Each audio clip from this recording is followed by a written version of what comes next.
ఈ రోజున వాళ్ళకి 11 సీట్లకు పరిమితమయ్యారు. ఈరోజు లేరు, ధైర్యం లేదు వాళ్ళకి.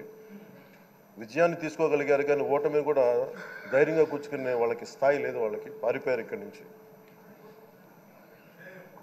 భావంలో ఉండే తీవ్రత భాషలో ఉండాల్సిన అవసరం లేదు. భాష మనుషుల్ని కలపడానికి కానీ విడగొట్టడానికి కాదు. భాష విద్వేషం రేపడానికి కాదు, పరిష్కరించడానికి.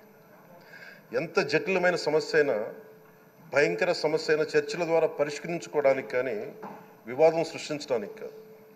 ఈ సభ ఉన్నది అందుకు. కానీ మనం చూసింది వాళ్ళ దగ్గర నుంచి బూతులతోటి, వ్యక్తిగత దోషులతోటి రాష్ట్ర పురోభివృద్ధిని ఆపేశారు. అలాంటి సభ కాకుండా ఇందాక మన పెద్దలు శ్రీ గౌరవ ముఖ్యమంత్రి చంద్రబాబు గారు చెప్పినట్టుగా ఇది భవిష్యత్తుకి ఇది ఒక ప్రమాణం అవ్వాలి. 2047 వరకు ఇంత అద్భుతమైన స్థానంలో మనకి ఆంధ్రప్రదేశ్ తెలుగు జాతి ఉన్నత స్థాయికి వెళ్ళాలంటే ఈరోజు మనం వేసే ప్రతి అడుగు అది భవిష్యత్ తరాలకు ఒక నిర్దేశక ఒక టచ్ స్టోన్గా ఉండిపోవాలి, ఒక గిట్ రాయిగా ఉండిపోవాలి.